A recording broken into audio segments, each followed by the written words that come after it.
Ya Allah. Terus bagaimana hubungan dengan anak saya yang sekolah di pesantren? Ya, ini mau nanya Kita sudah bersuci atau berwudu. Terima kasih Kemudian Bapak. bersuci, wudunya batal. Wudunya batal. Bismillah, Assalamualaikum warahmatullahi wabarakatuh. Alhamdulillah, alhamdulillahi wassalatu wassalamu ala rasulillah wa ala alihi wa sahbihi ajma'in, amma ba'd. Alhamdulillahirabbil alamin, segala puji bagi Allah Subhanahu wa taala. Alhamdulillah, pada kesempatan kali ini senang sekali rasanya kami bisa kembali menyapa Anda dalam acara favorit live interaktif kita, kembali ke hadis Nabi. Bersama guru kita tentunya Ustadz Dr. Haikal Basyarahil MA Hafizahullah Ta'ala. Dan Alhamdulillah beliau telah terhubung bersama kita di studio Jakarta saat ini. Kita sapa terlebih dahulu. Assalamualaikum Ustadz. Waalaikumsalam warahmatullahi wabarakatuh. Masya Allah, kaif halukum Ustadz? Gimana kabarnya Ustadz? Alhamdulillah baik, sehat. Masya Allah, jazakallah khairan Ustadz sudah mau meluangkan waktunya untuk bisa membersamai kita pada kesempatan kali ini. Baik Ustadz. Baik pemirsa sekalian dimanapun Anda berada, seperti biasa, selama kurang lebih 1 jam ke depan, kita akan bersama-sama belajar, mendulang faedah, dan juga mendengarkan jawaban-jawaban dari pertanyaan-pertanyaan yang masuk, baik melalui redaksi kami di onhoto.com, ataupun melalui line telepon kami di 021-2123-2333, atau bisa juga melalui line telepon WhatsApp kami di 0821-706087. Dan kita juga menyapa rekan-rekan yang tergabung dalam RTVC dan juga seluruh pendengar yang saat ini mendengarkan program ini secara relay. Di antaranya ada Radio Sahabat Tegal, Radio MDFM Probolinggo, Radio Sagu FM Sumatera Barat, Radio Al-Hikmah Banyuwangi, Radio Tua FM Riau, dan Radio Mas FM Sragen. Masya Allah, ahlan wa sahlan wa marhaban bikum. Pemirsa sekalian dimanapun Anda berada, sebelum kita mulai membacakan pertanyaan-pertanyaan yang masuk dan juga mendengarkan jawaban dari Ustadz tentunya, mari terlebih dahulu kita dengarkan dan juga kita simak nasihat berharga dari guru kita Ustadz Dr. Haikal Basyarahil Hafizahullah Ta'ala. Untuk itu kepada beliau dipersilahkan.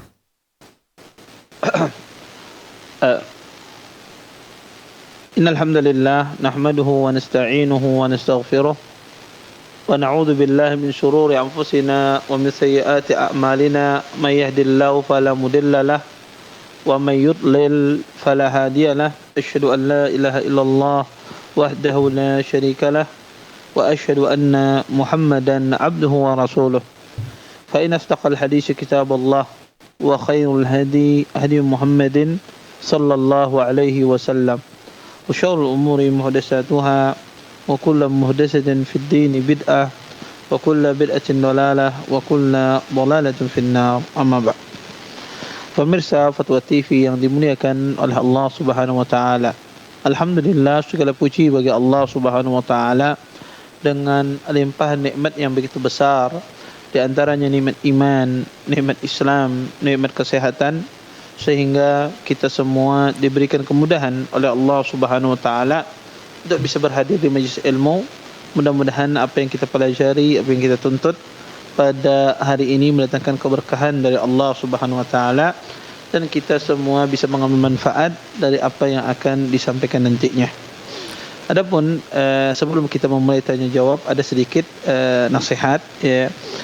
Disebutkan di dalam sebuah hadis dari hadis Abi Hurairah radhiyallahu taala anhu, beliau meriwayatkan dari Nabi sallallahu alaihi wasallam, kata Rasulullah, al-fitratu khamsun atau khamsun min al-fitrah, al-khitanu wal istihdadu wa taklimul adfar wa natful itti wa qassu syaribi. Kata Nabi sallallahu alaihi wasallam bahwasanya ada 5 dari fitrah yang dianjurkan seseorang untuk melakukannya. Yang pertama kata Rasulullah al-khitan, yaitu bersunat. Yang kedua adalah istihdad, dan yang ketiga adalah taklimul adfar, memotong kuku. Wa natful ibti, mencabut bulu ketiak. Wa qassus syaribi, dan memendekkan kumisnya. Di dalam hadis ini Nabi SAW menjelaskan 5 bagian dari sifat yang disukai oleh manusia, yang disenangi oleh semua orang, dan itu bagian dari fitrah. Yaitu yang pertama kata Nabi, khitan, yaitu bersunat. Para ulama rahimallahu ta'ala khilaf tentang masalah hukum bersunat ini. Sebagian mereka mengatakan sunat itu hukumnya sunnah, sebagian lagi mengatakan itu wajib. Sebagian lagi membedakan antara hukum laki-laki dengan wanita. Tetapi para ulama sepakat, sunnah itu, khitan itu disyariatkan. Dan orang yang pertama kali berkhitan adalah Nabi Ibrahim alaihissalam di kalangan laki-laki, sebagaimana dinukil ijma' oleh Imam Ibn Abdul Bar. Dan di kalangan wanita yang pertama kali bersunat adalah Hajar alaihassalam, sebagaimana disebutkan oleh para ulama rahimallahu ta'ala. Maka berkhitan ini disunnahkan, baik itu laki-laki ataupun wanita. Para ulama rahimallahu ta'ala mengatakan, ya, ada beberapa kondisi emang seseorang itu tidak disunnahkan berkhitan. Ketika ya seorang tersebut tubuhnya lemah, tidak bisa dikhitan akibat penyakit tertentu, karena faktor tua, maka dia ya tidak berkhitan. Atau ketika dia lahir sudah tidak ada kelopak yang menutupi kemaluannya tersebut, maka ini tentu tidak dikhitan. Dan seseorang hendaknya dia mengkhitan sebelum dia balik. Sebelum dia balik, itu yang wajib. Ya, pas balik wajib hukumnya berkhitan. Hendaklah seseorang itu berkhitan sebelum dia balik. Adapun yang menentukan di hari ketujuh, maka ini tidak sahih hadisnya. Hadisnya tidak sahih. Semua hadis yang mengatakan berkhitan di hari ketujuh kelahiran, maka semua hadisnya adalah hadis yang lemah. Kemudian yang kedua yang disebutkan oleh Nabi dalam sini adalah istihdad, yaitu mencukur bulu di sekitar kemaluan.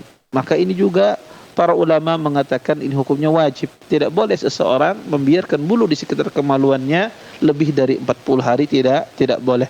Maka disunnahkan untuk dicukur. Maka boleh dia cabut, boleh dia cukur dengan pisau, dengan gunting ataupun dengan yang lainnya. Dan ulama rahimallahu taala khilaf tentang masalah bulu yang tumbuh di dubur, apakah juga seperti bulu yang tumbuh di sekitar kemaluan. Maka ahlul ilm mengatakan bahwasanya afdalnya juga dicukur bulu yang ada di dubur tersebut, apalagi dia lebat, karena itu memudahkan dalam membersihkan najis yang keluar dari dubur, kalau seandainya bulu itu dicukur atau ditipiskan. Kemudian ya, para ulama juga sepakat bahwa tidak ada hari tertentu untuk mencukur ini. Tidak ada hari tertentu untuk mencukur, tapi mereka sepakat hari Jumat itu yang terbaik, karena di hari Jumat tersebutlah hari yang paling utama, ya, hari di mana paling afdal di hari yang satu minggu yang kita lalui. Oleh karena itu sebagian ahli ilmu mengatakan mencukur di hari Jumat itu yang terbaik. Kemudian yang ketiga dalam hadis ini ada taklimul adfar, memotong kuku. Maka memotong kuku ini disuruh kita untuk memotong kuku kita. Maka tidak boleh kita membiarkannya panjang lebih dari 40 hari. Maka disuruh kita untuk memotongnya, baik itu laki-laki ataupun wanita. Dan ya, para ulama mengatakan kecuali pada satu keadaan, seseorang boleh dia memanjangkan kukunya lebih dari 40 hari pada satu keadaan, ketika dalam kondisi berperang. Kalau dalam kondisi berperang, para ulama membolehkan, karena kuku itu juga sebagai senjata ketika berperang. Ketika pedangnya tidak ada atau patah pedangnya berperang, maka dia bisa menggunakan kukunya untuk mencelakai musuhnya. Maka dalam kondisi berperang, ahlul ilm membolehkan orang itu memanjangkan kukunya. Adapun di luar itu, maka seorang disuruh untuk memotong kukunya, dan afdalnya kuku itu dipotong dan ditanam agar tidak ada orang yang melakukan kejahatan kepada kita. Kemudian yang keempat disebutkan di dalam hadis ini, ya, yang disebutkan dalam hadis ini adalah natful ibti, yaitu mencabut bulu ketiak. Maka disunahkan kita mencabut bulu ketiak kita, entah itu dicabut, entah itu dicukur, ya, tapi afdalnya adalah dicabut, ya. Tapi bagi orang yang tidak bisa, maka tidak mengapa dia tipiskan atau dia larap dengan dengan alat pelarap bulu ketiak. Dan ini hukumnya sunnah dan tidak boleh dibiarkan lebih dari 40 hari. Kemudian terakhir disebutkan dalam hadis ini adalah qassus syarib, yaitu memendekkan kumis. Maka kumis juga disuruh kita untuk memendekkannya dan tidak boleh meninggalkannya lebih dari 40 hari. Para ulama rahimallahu taala khilaf, apakah kumis itu sunnahnya dipendekkan ataukah dicukur sampai habis. Sebagian ulama mengatakan cukup dipendekkan saja. Adapun dicukur sampai habis, kata mereka itu tidak boleh. Karena itu mengubah ciptaan Allah. Sebagaimana dikatakan oleh Imam Malik, fa innaha muslah. Sesungguhnya itu mengubah ciptaan Allah. Sebagian ulama mengatakan boleh dicukur sampai habis, boleh dipendekkan. Karena hadisnya datang dengan dua lafaz tersebut. Datang kadang hadis dengan kata qasyu syarib, kadang datang hadis itu juz'us syawarib. Yang mana qasyu itu memendekkan, juz'u itu ada mencabut sampai ke akar-akarnya. Dalam sebagian riwayat hufus syawarib.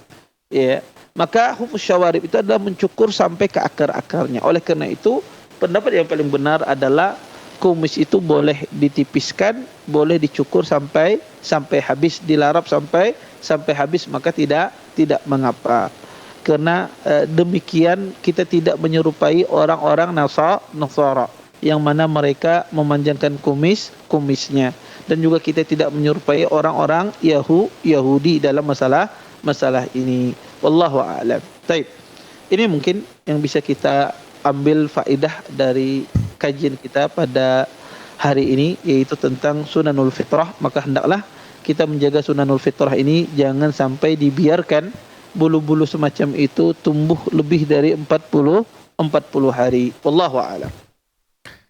Baik Ustadz, barakallahu fikum wa jazakumullah khairan atas pemaparan nasihatnya Ustadz. Semoga Allah mudahkan kita untuk bisa terus melaksanakan sunnah-sunnah Nabi kita Muhammad SAW, terutama tentang fitrah tadi Ustadznya. Baik Ustadz, mohon izin kita sapa terlebih dahulu penelpon kita yang pertama. Ada Ummu Bilal di Tangerang, kita sapa terlebih dahulu. Assalamualaikum Fatwa TV. Warahmatullahi wabarakatuh. Ya, silakan Ibu untuk Ustadz pertanyaannya. Ustadz ya, Assalamualaikum Ustadz. Waalaikumsalam warahmatullahi wabarakatuh. Nah Ustadz, ini ada titipan pertanyaan dari saudara Ana Ustadz. Ya. Terkait dengan akikah Ustadz. Jadi Pulana itu punya anak 3 ya Ustadz ya. Nah mungkin di kondisi keuangannya yang awal-awal memang tidak stabil gitu Ustadz ya. Si suami juga tidak ada. Jadi peran suami itu untuk terkait dengan akikah itu enggak terlalu ini Ustadz, enggak terlalu girohnya gitu Ustadz ya, gitu kan. Nah, begitupun ketika kondisi sedang ada begitu. Nah, ini si istri kan bertanya, adik anak Pulana itu bertanya, ingin ada niatan, tetapi kan untuk dari istrinya itu kan nggak mampu gitu Ustadz. Nah, apakah berdosa atau bagaimana ini, istri ikut berdosa atau bagaimana Ustadz? Baik. Mohon penjelasannya ya Ustadz, hukum untuk terkait dengan akikah.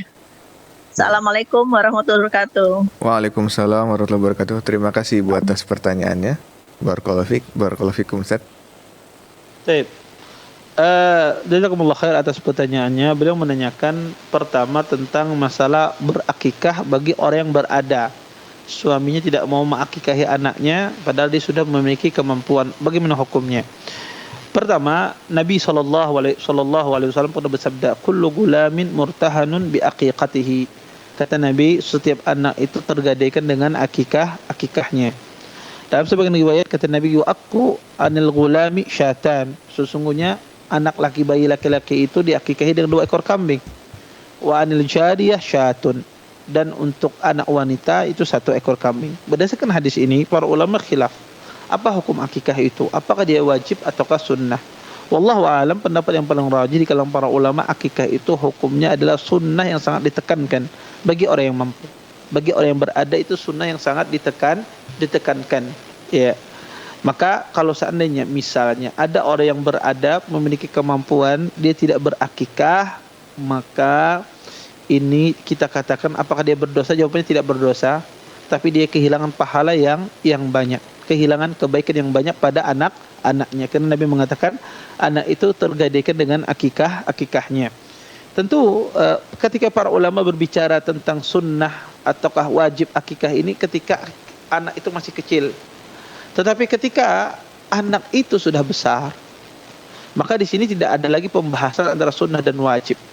Atau ketika kondisi orang itu tidak mampu, contoh misalnya ada seseorang punya anak dua atau tiga, anak yang pertama dia dalam kondisi tidak mampu, anak yang kedua juga dalam kondisi tidak mampu, anak yang ketiga juga dalam kondisi tidak mampu. Tapi 3 tahun berikutnya dia mampu, dia punya harta. Anaknya sudah, yang pertama ini sudah SD kelas 5 misalnya, yang kedua ini sudah SD kelas 4, yang ketiga ini sudah SD kelas 3 misalnya. Baru setelah itu ayahnya mampu, punya uang. Apakah di sini disuruh dia mengakikahi? Kata para ulama, sunnah dia mengakikahi, tapi tidak ditekankan seperti di awal. Tidak ditekankan seperti di awal ketika anak itu lahir di hari ke-7. Ya, ini tentu pembicaraan ini bagi orang yang mampu.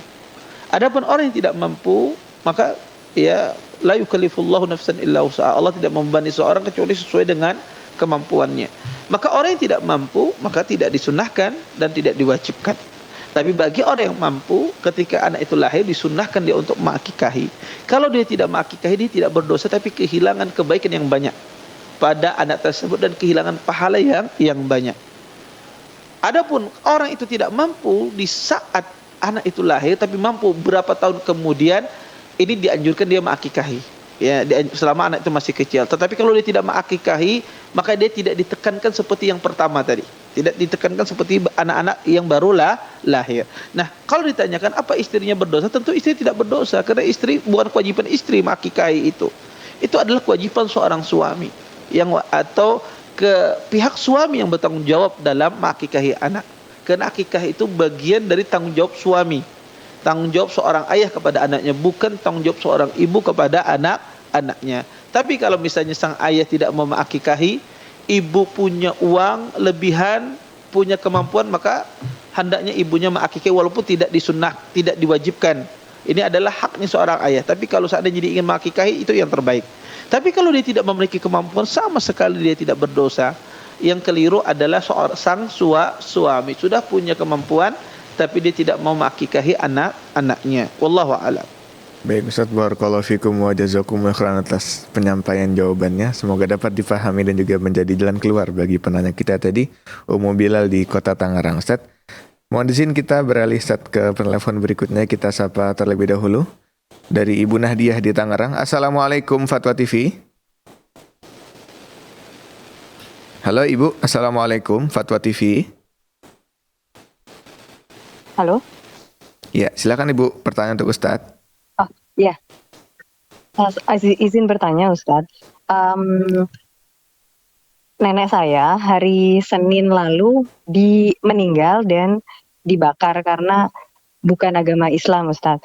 Lalu ibu saya setelah itu, satu hari sebelumnya, ibu saya diharuskan saudara-saudaranya yang Hindu untuk menghadiri ritual mendatangkan arwah begitu, Ustaz. Jadi teknisnya mereka datang ke semacam dukunnya orang Hindu begitu loh, Ustaz. Lalu nanti orang itu menjadi medium nenek saya dan mereka bercengkrama gitu. Itu saja, Ustaz. Lalu saya menasihati ibu saya agar tobat, itu dosa syirik. Lalu ibu saya sudah sadar, dia terpaksa melakukan itu karena dipaksa saudara-saudaranya sebagai penghormatan terakhir kepada ibunya yang masih Hindu. Lalu ibu saya melakukan sholat tobat. Nah, untuk tobat dalam perihal dosa syirik ini, apakah sholat tobat itu dianjurkan Rasulullah atau tidak ada ya Ustadz ya? Lalu ada apa lagi yang harus dilakukan untuk menebus dosa syirik tersebut, Ustadz? Baik, cukup Ibu ya.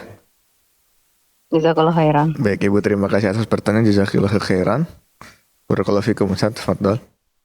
Ya, jazakumullah khair atas pertanyaannya tentang masalah ya seorang yang melakukan kesyirikan, kemudian seperti yang ditanyakan tadi, kasus ibu nenek beliau yang beragama Hindu, yang mana peristiwa ketika dia meninggal harus dibakar, ya, dia harus dibakar. Kemudian ibu beliau hadir dalam acara ritual-ritual tersebut, ya, yang mana di situ ada ritual kesyirikan. bagaimana hukumnya? Ini yang beliau tanyakan. Bagaimana ini hukumnya? Seperti apa cara bertaubatnya? Kemudian bagaimana cara taubat yang benar? Kurang lebih seperti itu yang ditanyakan oleh beliau. Pertama, Bapak Ibu ikhwan dan akhwat yang dimuliakan oleh Allah Subhanahu wa taala, ya. Seorang muslim tidak boleh dia menghadiri ritual tersebut. Karena itu adalah ritual kesyirikan, maka tidak boleh dia hadiri. Kalau seandainya dia menghadiri akibat atas dasar ketidaktahuan, insya-Allah dia tidak terkena dosa. Karena orang yang jahil, tidak mengerti, tidak tahu hukumnya, maka dia tidak dihukum oleh Allah Subhanahu wa taala. Rabbana la tu'akhidna in nasina aw akhtana. Ya Allah, janganlah Engkau hukum kami jika kami ini lupa atau jika kami ini keliru tidak tahu. Maka orang yang tidak tahu dia tidak terkena hukum. Tetapi bagi orang yang tahu itu tidak boleh acara semacam itu, tapi tetap dia laksanakan, ya maka di sini dia berdosa. Di sini dia berdosa. Maka wajib pertama dia bertaubat kepada Allah Subhanahu wa taala. Karena perasaan tidak nyaman itu tidak membenarkan dia juga untuk datang. Karena akibat ketidaknyaman dengan keluarga yang terdekat, akhirnya dia datang. Ya, maka perasaan itu bukan merupakan uzur dia, bukan merupakan uzur seseorang. Maka seseorang tidak ada perasaan tidak nyaman kalau berkaitan dengan dengan perbuatan yang bertentangan dengan syariat Allah. Tidak ada istilah tidak nyaman, tidak enak dengan keluarga. Kalau itu bertentangan dengan agama Allah, tidak boleh kita lakukan dengan hujah kita tidak nyaman atau tidak enak.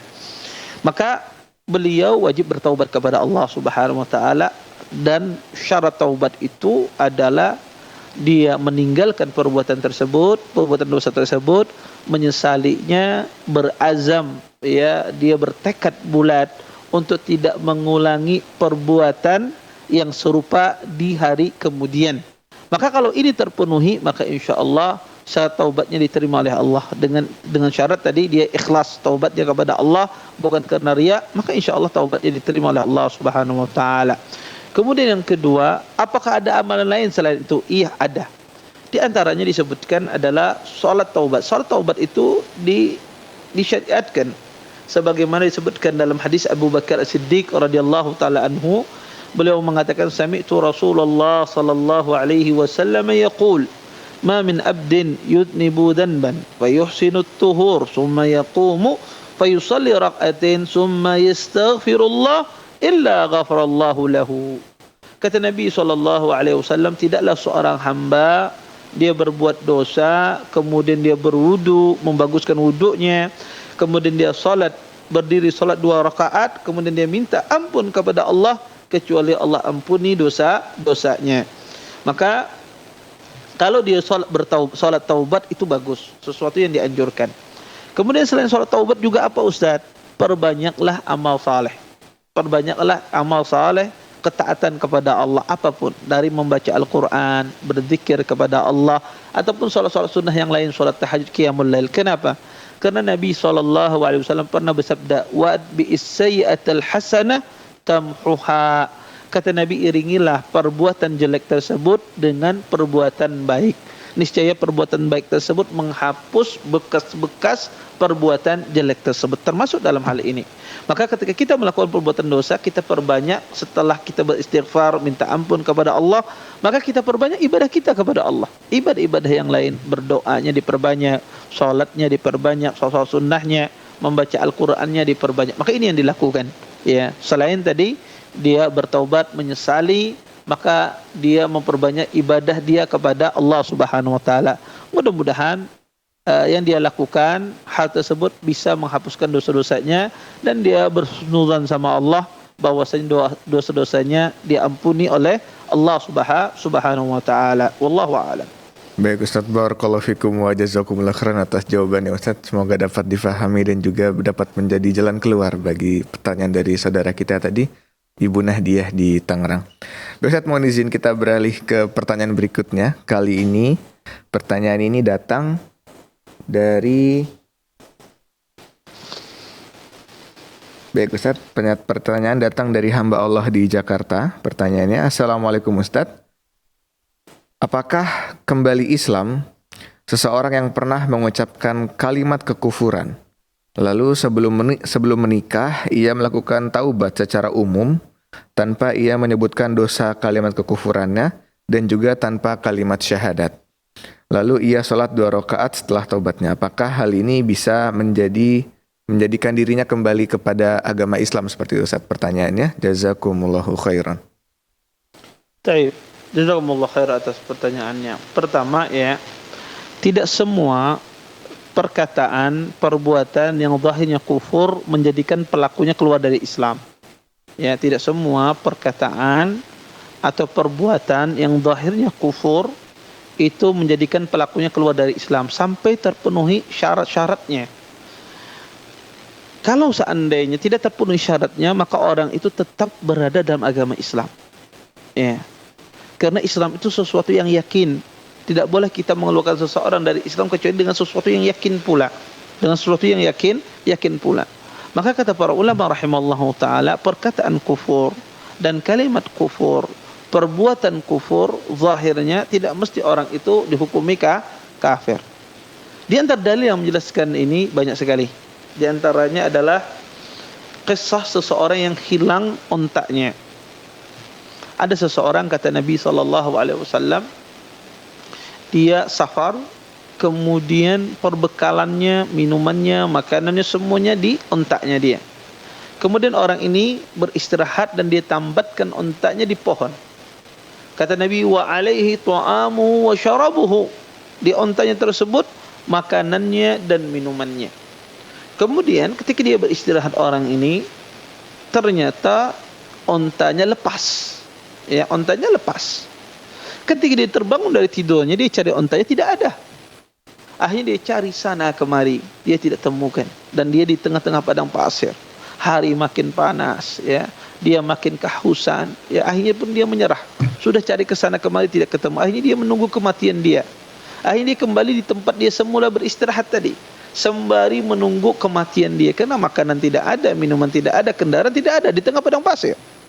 Subhanallah, di saat-saat dia dalam kondisi kritis, ternyata ontanya tiba-tiba balik di hadapannya, datang kepadanya di hadapannya. Maka orang ini pun kaget, ya, luar biasa lihat ontanya di depannya. Sampai-sampai saking bahagianya dia keliru dalam pengucapan. Kata dia, anta abdi wa ana rabbuk. Ya Allah, engkau adalah hambaku, aku adalah Tuhanmu. Seorang ini dia kebalik dalam pengucapan. Seharusnya dia mengucapkan, aku ini adalah hambamu ya Allah, engkau adalah Tuhanku. Tapi dia terbalik. Saking apa? Saking bahagianya dia. Perkataan ini adalah perkataan kufur. Tapi orang itu tidak dikeluarkan dari Islam. Kenapa? Karena tidak sengaja. Tidak sengaja dia mengucapkan kalimat tersebut. Yang kedua, kadang perkataan kufur itu atau perbuatan kufur zahirnya juga tidak bisa mengeluarkan seorang dari Islam kalau seandainya dia lakukan itu akibat ketidaktahuan.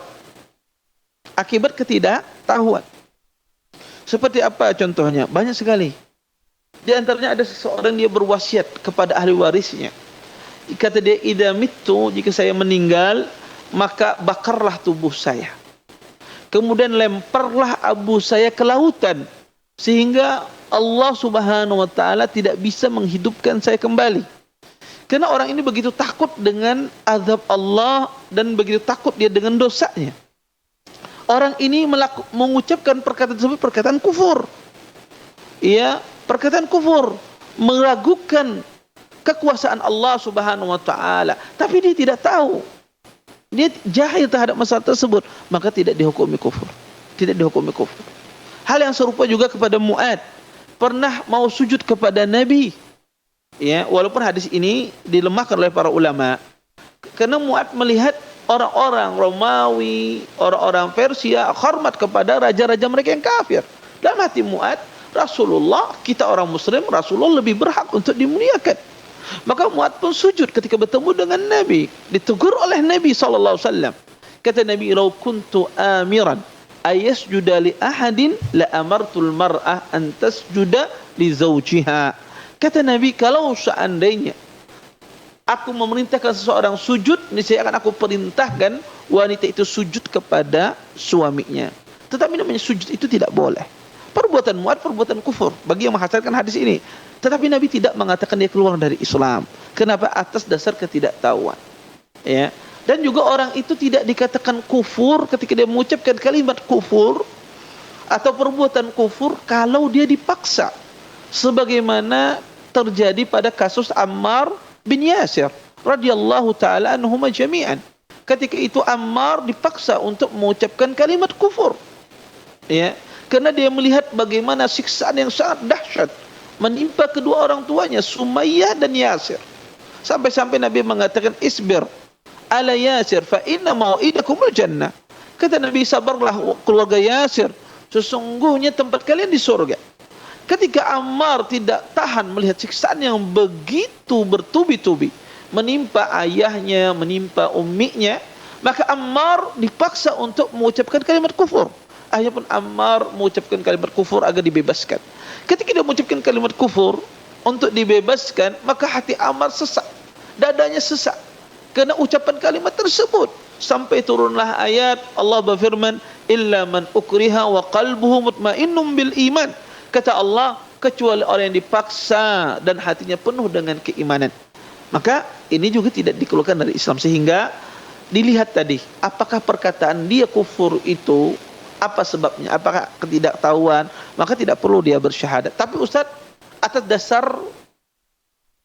tahu, saya emang tahu itu kalimat kufur, saya sengaja, ya, saya sengaja. Kalau demikian, kalau dia melakukan demikian, maka hendaknya dia mengulangi kalimat syahadat, alla ilaha asyhadu an la ilaha illallah wa asyhadu anna muhammadar rasulullah.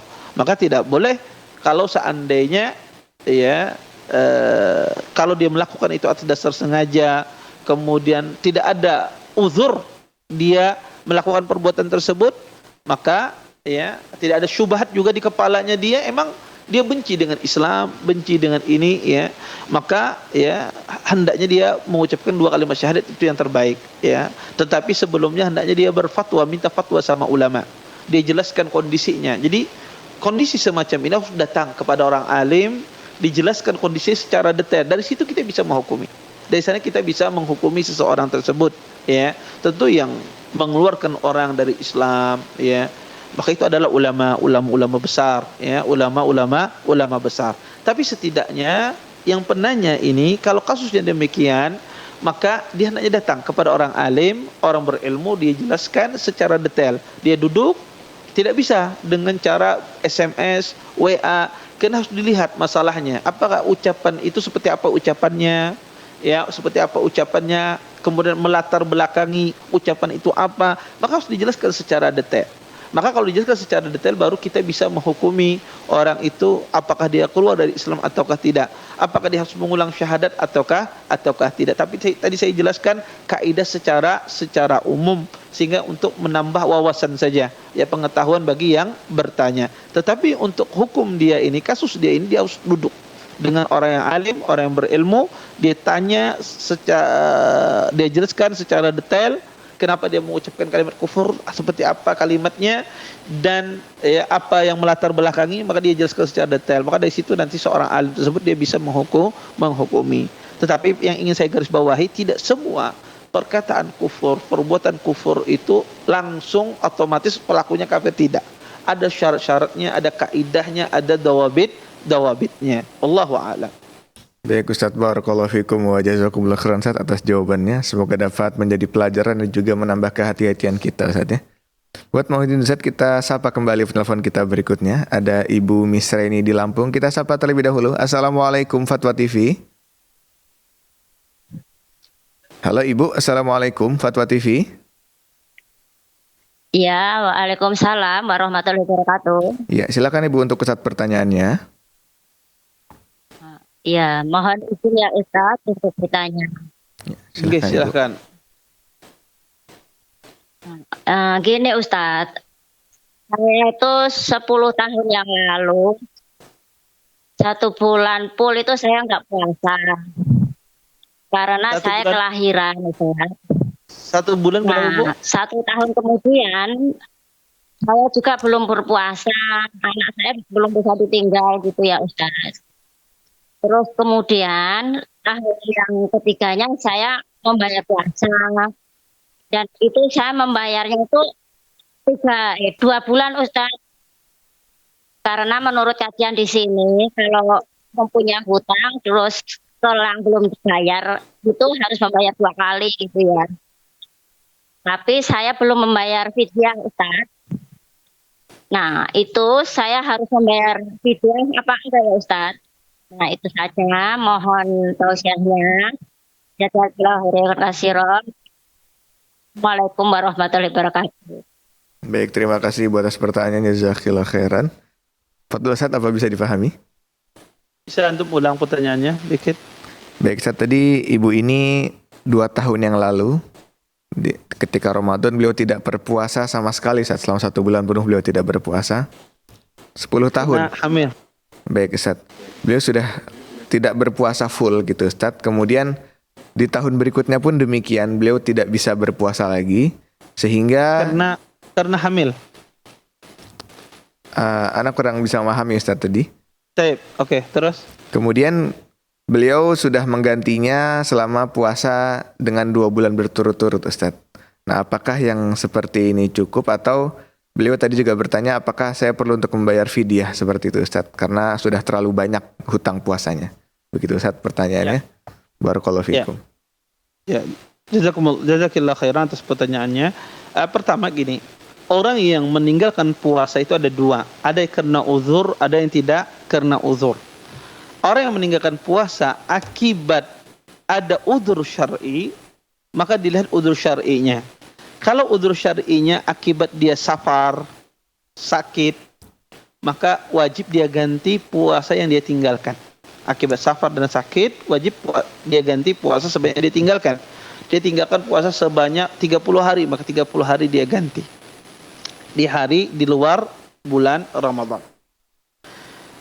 Dan ada juga orang uzur meninggalkan puasa bukan karena sakit dan bukan karena safar, tapi karena hamil. Karena faktor menyusui. Maka ini terjadi khilaf di kalangan para ulama rahimallahu taala, wanita hamil dan menyusui. Wanita hamil dan menyusui, para ulama mengatakan bahwasanya ada beberapa pendapat, dikatakan wajib dia qadha dengan puasa sebanyak dia tinggalkan. Ada yang mengatakan bahwasanya dia cukup bayar fidyah saja. Ada yang mengatakan dia bayar fidyah dan juga puasa. Ada yang mengatakan dibedakan ya, bagi wanita yang menyusui, dia kalau dia berpuasa meninggalkan puasa akibat anaknya, maka dia cukup membayar fidyah. Tapi kalau dia berpuasa, tidak berpuasa untuk dirinya, maka diwajib dia mengqadha'nya. Maka banyak sekali masalah wanita hamil dan menyusui ini, bagaimana cara membayarnya. Tapi pendapat yang saya yakini adalah pendapat yang mengatakan bahwasanya cukup dia bayar fidyah saja. Jadi kalau beliau tidak berpuasanya akibat hamil atau menyusui, cukup dia bayar fidyah, tidak perlu dia qadha. Kenapa? Karena riwayat yang paling sahih semuanya itu berdasarkan riwayat Ibnu Abbas. Tapi jalurnya banyak. Jalur Ibnu Abbas itu banyak. Ada yang mengatakan bayar fidyah, ada yang mengatakan mengqadha, ada yang mengatakan fidyah dan qadha, ada yang dibedakan. Jalurnya banyak, tapi satu hadis, satu atsar. Ya, tetapi asal yang paling sahih riwayatnya, dari Ibnu Abbas datang dari jalur Ibnu Juraij. Ya, datang dari jalur Ibnu Juraij dan dia bertahdis, ya, meriwayatkan dengan tasrih, ya. Maka itu jalur yang paling sahih yang menyebutkan bahwasanya cukup dia bayar fidyah saja. Ya, cukup dia bayar fidyah saja. Sehingga kalau dia berpuasa tadi batal puasanya akibat hamil dan menyusui, maka cukup dia bayar fidyah, tidak perlu dia ganti dengan yang lain. Ya. Ada juga orang yang berpuasa itu tidak berpuasa uzurnya akibat faktor tua. Ya, maka ini cukup bayar fidyah, sepakat para ulama. Ya.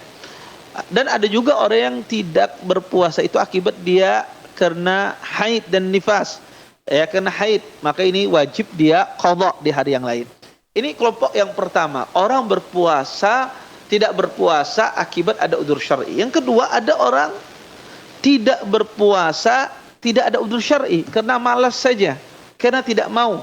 Tapi tidak ada udzur syar'i yang membolehkan dia untuk berbuka.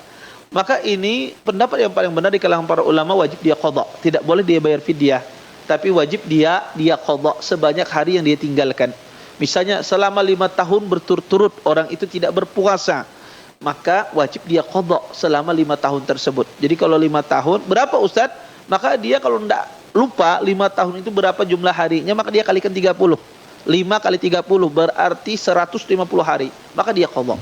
Baik dia qadanya terus menerus atau dia bertahap, ya. Sehari puasa, 2 hari tidak, kemudian lagi puasa lagi, boleh dia cicil, ya, tidak mesti terus langsung sekaligus, tidak boleh dia cicil, tetapi wajib dia qada. Kalau tadi berbuka puasanya tanpa ada udzur syar'i, wajib dia qada sebanyak hari yang dia tinggalkan. Kalau lupa harinya maka dikalikan 30. Jadi kalau 2 tahun lupa dalam tahun itu berapa puasanya, maka dianggap 30-30. Jadi 60 hari, ya misalnya. Seperti itu cara menghitungnya. Wallahu a'lam. Baik Ustaz, barakallahu fikum wa jazakumullah khairan atas jawabannya Ustaz. Semoga dapat menjadi solusi permasalahan dari penanya kita tadi ya. Baik Ustaz, kita beralih ke pertanyaan berikutnya. Datang dari baik Ustaz, kita sapa terlebih dahulu penelpon kita berikutnya Ustaz, baru saja masuk. Assalamualaikum Fatwa TV. Halo Ibu, Assalamualaikum Fatwa TV. Halo Ibu Yanti, bisa mendengar suara saya? Assalamualaikum Fatwa TV. Waalaikumsalam. Ya, silakan Ibu untuk Ustaz pertanyaannya. Ya, Assalamualaikum Ustaz.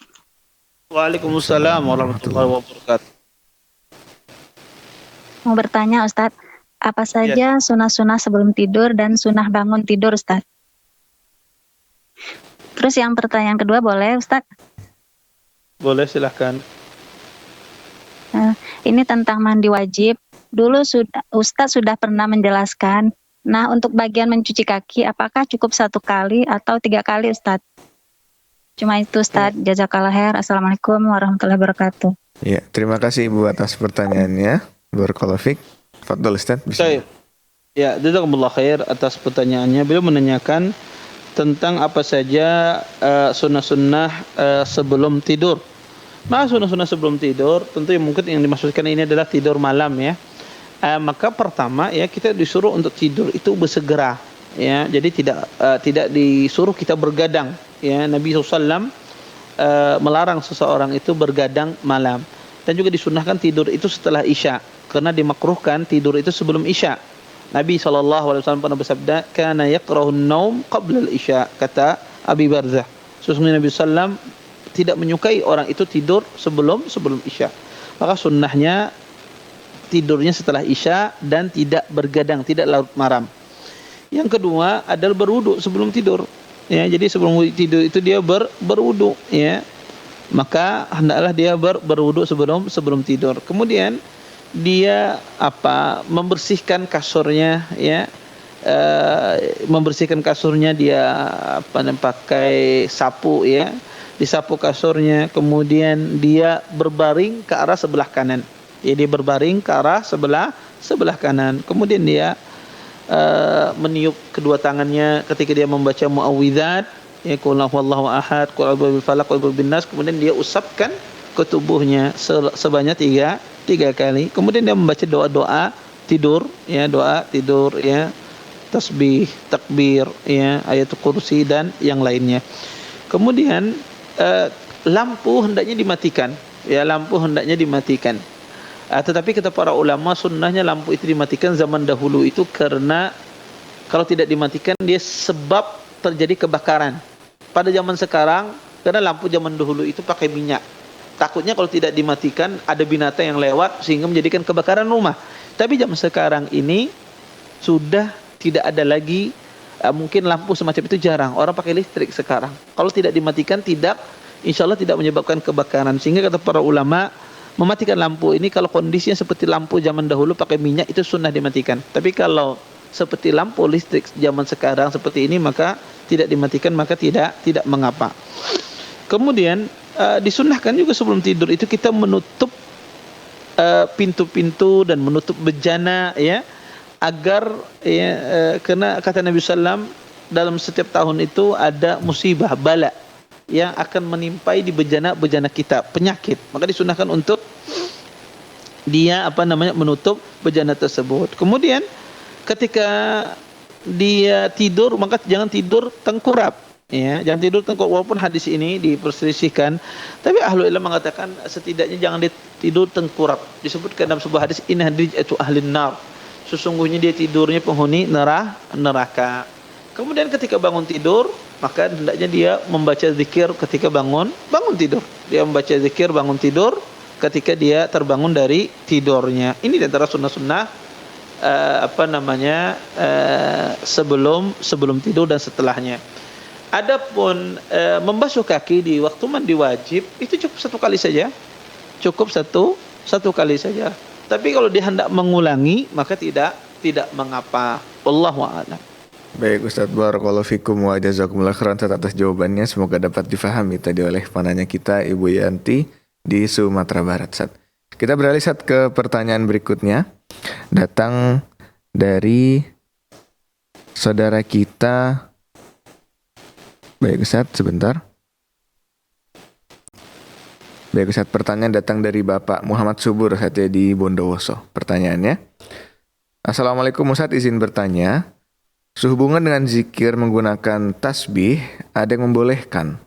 Namun dikarenakan bertentangan dengan dalil hadis yang seorang sahabat melarang seseorang yang diketahui bertasbih menggunakan kerikil, karena pendapatannya tidak jauh berbeda dengan tasbih itu sendiri, dan juga bukankah tasbih itu menyerupai atau bentuk tasyabuh dengan agama lain, seperti Buddha yang juga menggunakan tasbih Ustaz. Mohon pencerahannya, jazakumullahu khairan. Ya. Jazakumullah khairan atas pertanyaannya ya. Pertama ya, ulama sepakat ya, bertasbih dengan menggunakan jari jemari itu yang paling afdal. Tidak ada khilaf di kalangan para ulama dalam masalah ini. Seseorang bertasbih dengan menggunakan jarinya atau bertasbih dengan menggunakan alat hitung, maka kata para ulama tentu yang paling afdal itu menggunakan jari jemari. Karena itulah sunnah yang dilakukan oleh Nabi SAW. Karena disebutkan dalam sebagai yaqidul asabi. Nabi berzikir dengan yaqidul asabi. Yaqid asabi itu semacam ini. Dia berzikirnya semacam ini. Kemudian bagaimana seorang yang berzikir setelah kita paham ulama sepakat afdalnya berzikir dengan tangan, maka terus bagaimana orang itu berzikir menggunakan tasbih, ya, menggunakan tasbih. Ini masalah khilaf di kalangan para ulama. Berzikir dalam menggunakan tasbih. Ada dua pendapat setidak-tidaknya dalam masalah ini. Pendapat yang pertama mengatakan bahwasanya itu haram, tidak boleh, dengan alasan tadi yang disebutkan, bahwasanya ya peristiwa Abdullah bin Mas'ud yang melihat orang berzikir dengan kerikil. Yang kedua itu menyerupai orang-orang di luar agama Islam, ya. Yang ketiga itu menghilangkan sunnah berzikir dengan tangan, ya. Yang keempat menyebabkan sebagian orang berkeyakinan afdalnya itu dengan tasbih, ya, bukan dengan tangan. Maka ini beberapa faktor yang menjadikan sebagian ahlul ilm itu melarang seseorang itu berzikir dengan menggunakan tasbih. Pendapat yang membolehkan, pendapat yang membolehkan kata mereka ini pertama khilafu aula, menjadi sesuatu yang sunnah, ya, menjadi sesuatu yang sunnah. Tapi kata mereka kalau ada orang menggunakan itu maka tidak mengapa selama pertama dia tidak menghilangkan sunnah menggunakan zikir dengan tangan. Kemudian yang kedua dia meyakini berzikir dengan tangan itu lebih afdal. Kemudian yang ketiga bahwasanya dia tidak memiliki keyakinan tertentu dengan tasbih tersebut. Yang keempat dia menggunakan tasbih itu sebagai alat mengingat saja. Karena dia kalau berzikir dengan tangan kadang lupa, maka menggunakan tasbih itu dia jadi ingat sebagai pengingat. Maka kalau kondisi semacam ini kata ahlul ilm tidak mengapa. Adapun tasyabbuh kata mereka bisa jadi itu tidak dikatakan tasyabbuh karena itu sesuatu yang tersebar di kalangan kaum muslimin.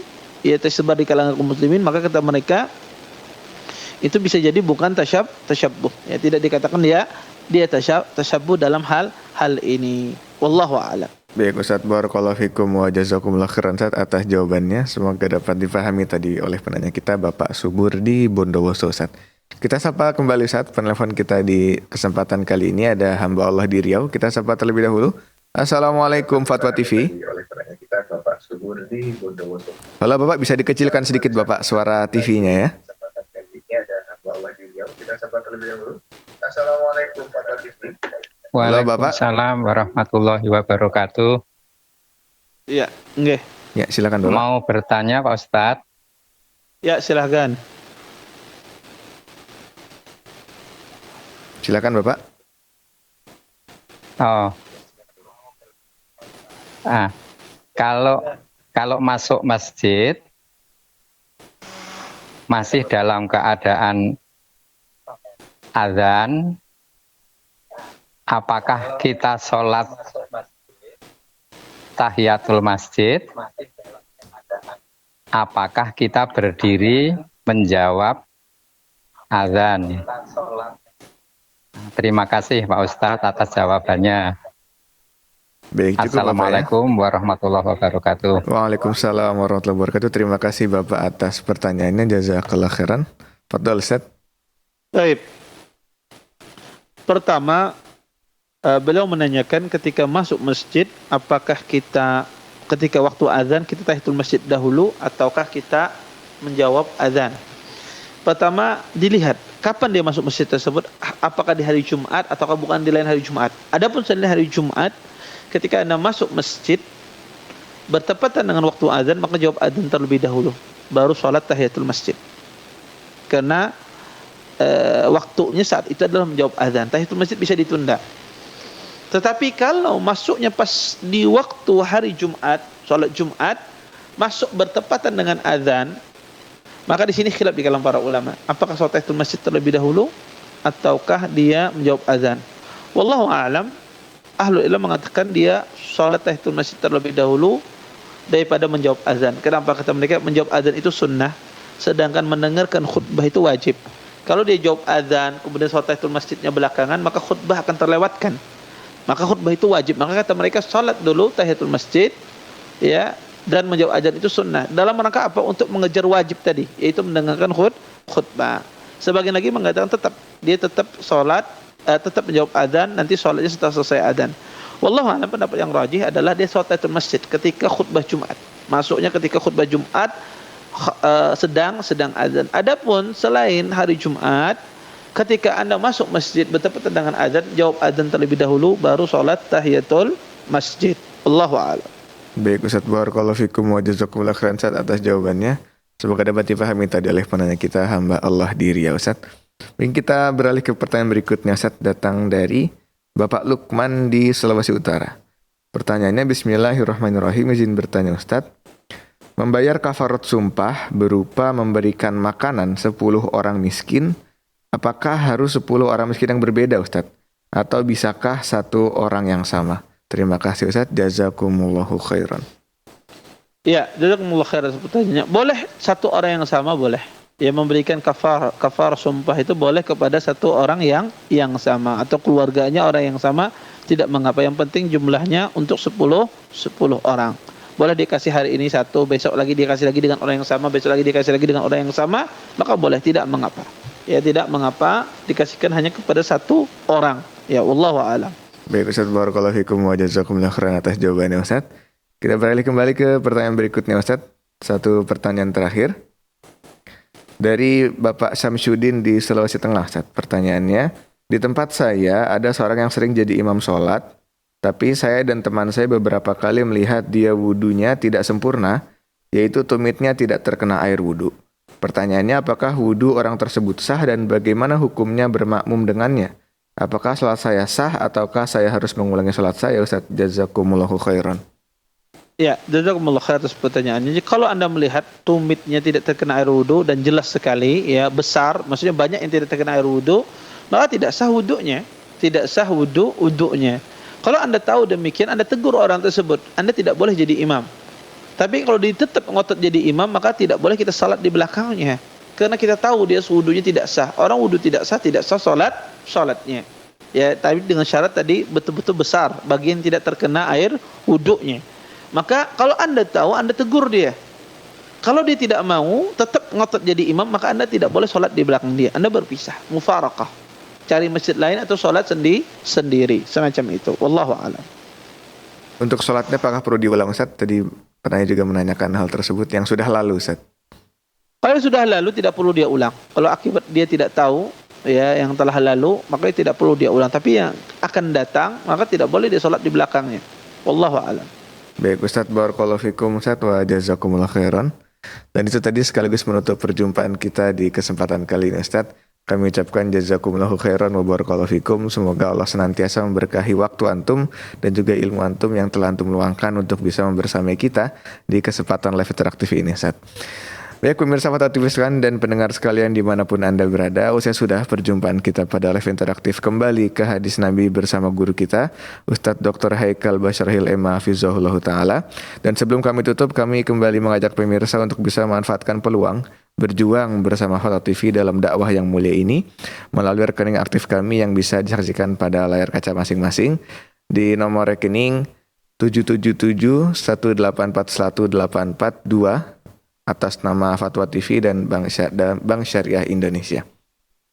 Dan kami juga ucapkan jazakumullah khairan wa barakallahu fikum kepada pemirsa sekalian dan pendengar pada live interaktif kali ini atas partisipasinya dalam aktif menyampaikan pertanyaan. Dan jangan lupa untuk terus saksikan program live interaktif Fatwa TV dari Senin sampai dengan Jumat, dan nanti sore ada juga program live dengan Ustadz Haikal Basyarahil, yaitu zikir-zikir dan doa-doa yang sahih di jam 3:30 sore. Dan kami mewakili kru Fatwa TV yang bertugas pada live interaktif kali ini pamit undur diri dari ruang dengar dan layar kaca Anda. Kami tutup dengan doa kafaratul majelis. Subhanakallahumma bihamdika asyhadu an la ilaha illa anta astaghfiruka wa atubu ilaik. Assalamualaikum warahmatullahi wabarakatuh. Ya Allah. Terus bagaimana hubungan dengan anak saya yang sekolah di pesantren? Ini mau nanya sudah bersuci atau berwudu. Terima kasih.